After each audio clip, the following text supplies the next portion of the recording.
Hey, no trip to Anza-Borrego would be complete without visiting the Marshall South home.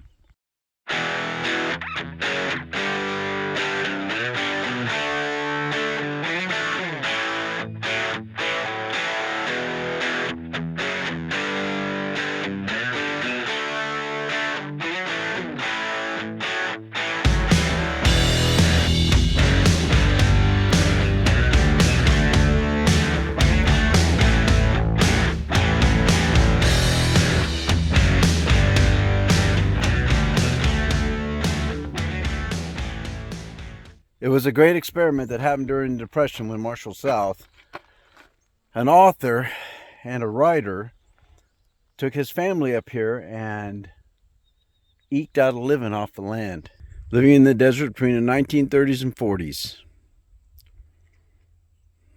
There used to be a sign here that said, "No alcohol, no tobacco, and if you don't like to see people without clothes, don't come up." Marshall South had this quote here: "One must have something of the poet or the artist or the dreamer to build his home upon a hilltop. Most men build theirs in holes and hollows. It is easier." So we've got a 1-mile trek. Yes, we do, don't we? 1-mile trek up this hill. And we're looking forward to that like a nail in the head. But here we go.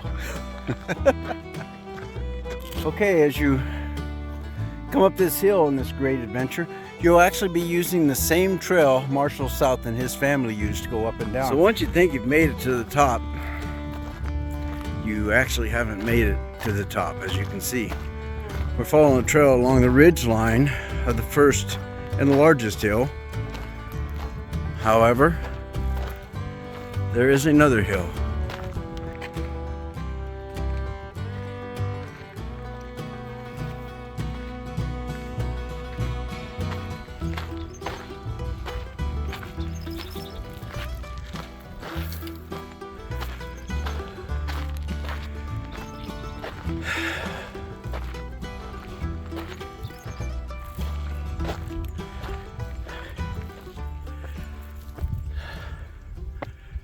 Now, before we actually enter in and get a closer look at the ruins, let me give you some background information. The truth of the matter is, there was an anonymous past. Marshall South's real name was not Marshall South. He was not born in England.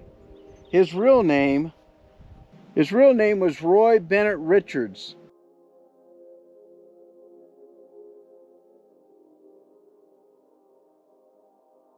And he was born on February 24th, 1889 in Adelaide, South Australia.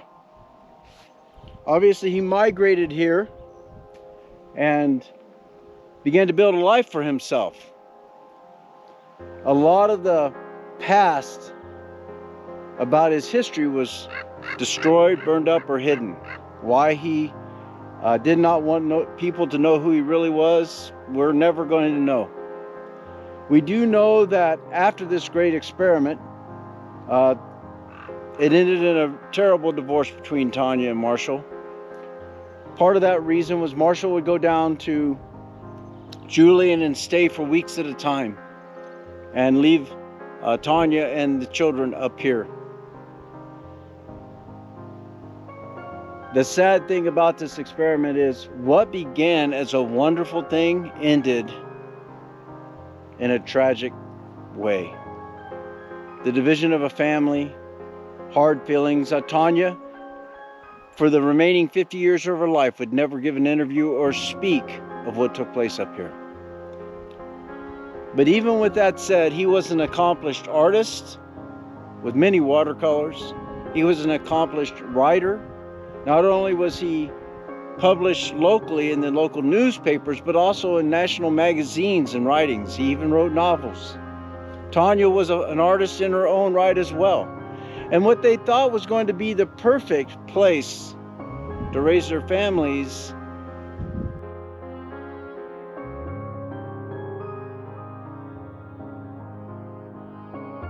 was initially that. But as time went on, Tanya felt that the need for her children to grow up in the city was growing greater and greater. And then with Marshall spending more and more time in Julian and not here, she eventually moved to where she ended up living the rest of her life. Now the children are pretty secretive as well. Only the oldest has given some information, and you can find him on YouTube as he describes some of the things. And he talks about his childhood as being a wonderful childhood up here.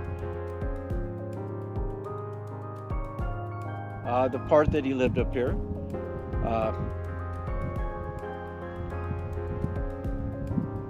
What more can you say? If you're a child and you're living up here and you're able to, this is your playground, how cool is that? But right now, let's look at the house. And as you can see the pictures from before when the house was complete,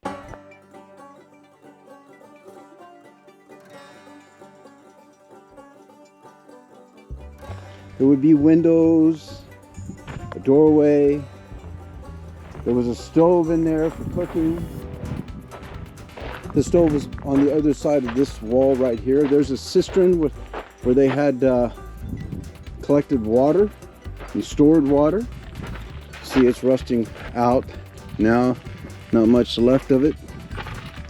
Nevertheless, they had to pack this concrete up here. They used burros and carried it up on their backs. You can see our water collection system right there as well. They would use to collect water. And we've had recent rains. Let's see if there's any water in there. No water in there now, but I have no doubt that it was effective and worked, especially because the water would come down this area right here and wash into there. So this is what it looks like from this angle. You can see an old can up there that someone put up there to help you see some of the things they had. Again, the stove was right in this area here.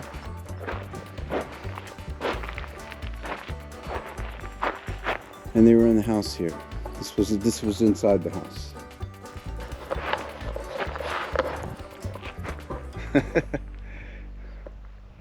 They weren't living any worse than a lot of the other people who were living in the Great Depression at the same time. In fact, then children, now grown adults, senior citizens, all say that this was a good experience, that they had fond memories of living here. Here you can see what's left of the bed. It used to have all the springs, but now it looks like most of the springs are rotted away, and at one time it was actually outside. You can see over there Marshall South made himself a sundial. Now there's some speculation as to whether this was a sundial or whether he used it for some other purpose, which it seems to me it was used for a birdhouse or something like that, a pole. And there were poles around here because he liked to put up birdhouses. He would make birdhouses and put them up in different places. And now this great experiment lasted for 17 years. That's a long time to be up here. What you're seeing now is what's left of it, and then eventually it will all be gone. Maybe even someday the name Marshall South. Was he eccentric? Well, I think we're all eccentric to a certain way. Today, he would be considered what we call a separatist, someone who wants to separate themselves from society. And that's what he did. Although he still kept contact with people, and he still was published and wrote many articles, and that's how he made a living writing and selling watercolors. He worked hard at this. It was hard work. The concrete for the cistern down there, he brought up on burros, and some of the bags he carried on his back up this hill. I've seen photos of him carrying this stuff. Water had to be carried up on this hill when there was no water around. Life according to Writer South at Yaquitepec, which is the name that the South gave their place, Yaquitepec, that's what they called this place, was pretty wonderful, he says. His description of all the things that they experienced were always in a positive light, with the exception of him falling one time into a century plant and them having to take him to Julian to have one of the thorns taken out of his head. He says he doesn't have any fond feelings for these century plants after that, which you can understand. The life for Tanya was, I'm sure, wonderful at first too. They had 3 children, and she had to take care of those children, especially when Marshall was away, which at the end, he was away more and more and more. They celebrated their Christmases up here. They had a juniper tree for a Christmas tree. The neighbors or the people from the nearby communities and ranches would bring Christmas presents up to the kids. They would also bring food and have picnics with the Souths. You know, they knew what was going on. It was just one of those things that everything seemed to be just going right. And then for some reason, Marshall began to act weird, strange. And he began spending, as I said earlier, more and more time in Julian. And finally, Tanya had enough. And she moved herself and her children down to Julian and filed for a divorce from Marshall South. Why? She would never say. We just know that it was not a pleasant process for anybody. And the fact that she wouldn't say why created so many rumors and so much speculation. But this much we know. The great experiment succeeded for 17 years. And had Marshall continued to do as he did from the beginning, this great experiment may be being carried on by his grandchildren. But it came to an end. And this place has not been occupied since. It's now a part of the Anza Borrego State Park. It was a homestead of Marshall South. Why on the mountain? Well, I read it to you on the sign down there. He wanted to build his home on a mountaintop, up high, not in a hole like other men. Was it worth it? I don't know. There's a reason why they went back to civilization. In today's modern world, we have solar panels, generators, fuel. There's ways for us to make electricity so we can have what we consider a normal life. Can you live without those things? Absolutely, but why would you? I mean, I like microwave popcorn. There's no way I'm going to make microwave popcorn. I'd have to make it over a fire. Life is harder, and the electricity and running water and gas or propane, those are luxury items that have become commonplace in our society. Even the separatists use those things. But during the Great Depression, I doubt he had that much access as we do today. In fact, he did have a vehicle that he parked down at the bottom of the hill here. The trail that we walked up was a trail that they made. It was a trail that he carried water up, that he carried concrete up, that he carried furniture up. You have to work hard at something like this. And I imagine that with the two of them, there was a lot of satisfaction. For me, there might be a lot of boredom. But for some, just being in this peaceful environment where you hear the bees flying around, the birds flying around, the ravens making their cawing sounds, occasional hawks. Some people would say that's bliss, peaceful place. And yes, I imagine it is. But at certain times too, this place almost seems a little haunted. You can see here memories Memories of people who had a dream and whose dream ended.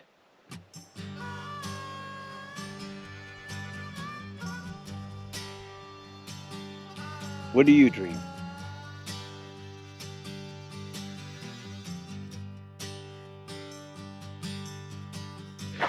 This is the cistern, and you can see that even today water comes down this way and goes into that cistern. Granted, it fills up with sand, but you just dig the sand out and water will go in there. With all the cracks that are in there now, I don't know how much water it would hold, but certainly I can see how it would hold water. This cistern, I imagine, is piped, or at least I would hope it's piped to that over there, but if not, they would probably pour it in by hand. Let's go over there and see what it was like. Now, as far as the environment, it's going to be basically the same as we have today. It's almost 100 years ago that they first came up here. It's 90 years, maybe a little less than 90 years. This is the cistern they made. He carried this, I said, this concrete up. You can see that there was a post here, and you can see the cistern inside here today, which then would go to a series of cans, probably for filtering as well as additional storage. And then there was a pipe that went from here to go into the house, so they had actual running water. They used wire to hold this adobe wall and then plastered it. But adobe walls require a lot of maintenance. Again, this is the can that someone found and put up here for us to see.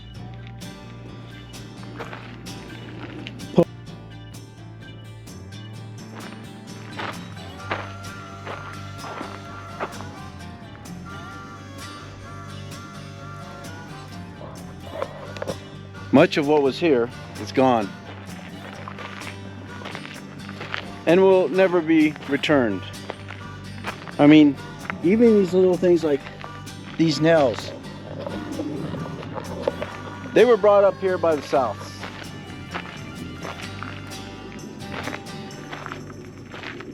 Soon it will all be gone. There'll be some new superintendent who doesn't like this history and will come up and have the metal bed and stuff removed, and all of this will go back to nature, because nature has a way of reclaiming its areas, especially in the desert. You can see this wall over here.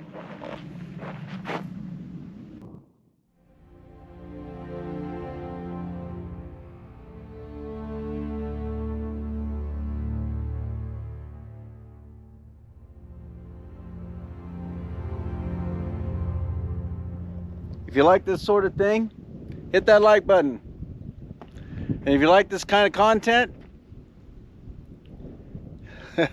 smash that subscribe button. Share it if you like, for somebody else who likes this sort of thing. I'll see you on the next one.